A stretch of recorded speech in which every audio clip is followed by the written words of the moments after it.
Un avocat, tous, motif d'appel. Une partie, je ne sais pas, simule une crise, motif d'appel, Monsieur le Président. Tous ces arguments de droit sont irrélevants et fallacieux.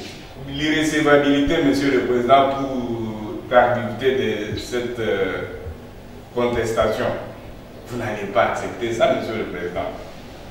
La société Afriland First Bank Démocratique SA vient à la juridiction présidentielle du tribunal de commerce de Kinshasa-Gombe contre Alain Aboudaram, administrateur de société.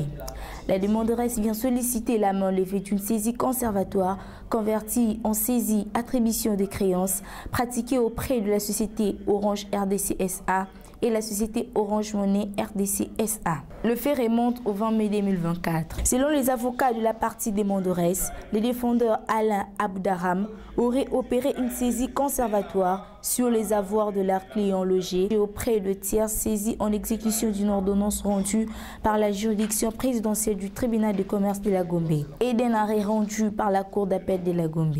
Une saisie conservatoire qui aurait été convertie en saisie attribution de créances. Les avocats de la partie demanderesse affirment que le défendeur aurait pratiqué cette saisie sur foi d'un titre exécutoire qui serait annulé par la cour d'appel de la Gombe.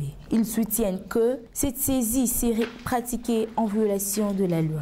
À l'audience du jour, les avocats de la partie défenderesse sollicitent du tribunal de dire irrécevable la présentation pour conclusion des délais. Un avocat, tous, motif d'appel. Une partie, je ne sais pas, simule une crise, motif d'appel, Monsieur le Président. Tous ces arguments de droit sont irrélevants et fallacieux. Vous conviendrez avec nous que le procès est fondé sur un vide. Afriland pensait avoir remis en cause le titre de M. Alain Aboudaram. Malheureusement, ce n'est pas la vérité de droit. Donc sur ce point, vous direz à titre de préalable, comme soutenu tantôt, la présente ou les présentes contestations relativement à l'acte de conversion irrecevable pour conclusion.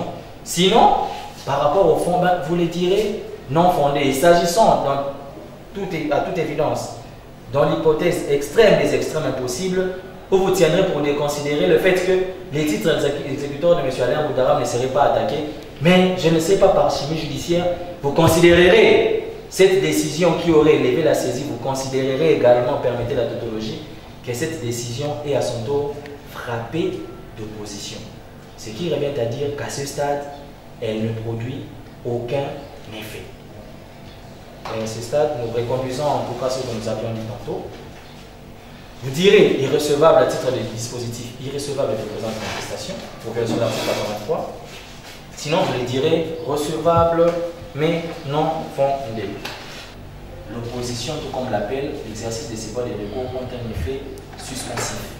Donc, la décision qui était censée remettre en cause la validité, entre guillemets, du titre exécutoire, selon l'entendement d'Afriland, est à son tour dénuée de ses effets.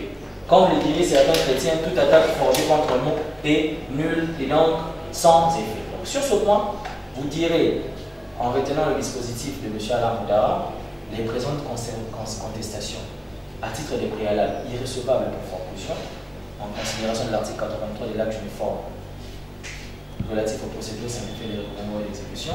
Sinon, à titre subsidiaire, vous les direz donc non fondés. Et vous remettrez bien évidemment, vous assortirez de la clause exécutoire prévue à l'article 172, étant entendu bien évidemment que M. Alain Aboudaram est porteur, comme vous l'aurez constaté avec nous, d'un titre exécutoire qui contient une créance de portée un peu alimentaire. Faisant ou agissant de la sorte, vous aurez rendu justice utile à la nation. Nous avons dit.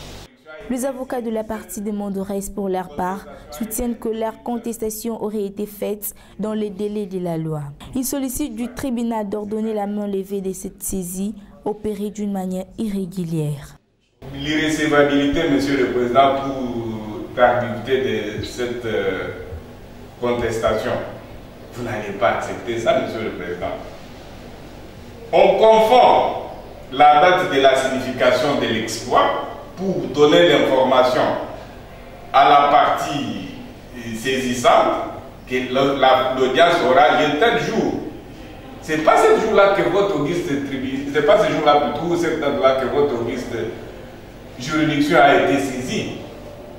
Votre juridiction a été saisie bien avant la date de la signification du présent exploit. Votre juridiction a été saisie. Cette contestation a été introduite le 12 juin de cette année. Et non le 18 comme le prétend la partie adverse. C'est le 12 qu'on a introduit cette action. Le temps que les greffiers d'organiser son calendrier pour aller signifier, on a contesté avant l'expiration du délai de 15 jours. Vous n'allez pas retenir ce qu'on vous a dit ici que c'était le 18. Non, le 18, c'est la date à laquelle on a signifié l'exploit pour donner l'information à la partie adverse que cette cause sera appelée à l'audience de séjour. Ces moyens, vous n'allez pas les retenir, Monsieur le Président. C'est que la contestation a été faite dans les délais. Vous allez recevoir la présente action. Au jour d'aujourd'hui, il n'y a pas de titre exécutoire qui puisse emporter votre conviction afin d'ordonner, afin de rejeter cette action. Vous allez dire, Monsieur le Président, vous allez tout simplement dire recevable et fonder la présente action et vous allez ordonner la main levée. Nous avons dit, monsieur. Après avoir entendu toutes les parties, la juridiction présidentielle clôt les débats et prend la cause en délibéré pour se prononcer dans les délais de la loi.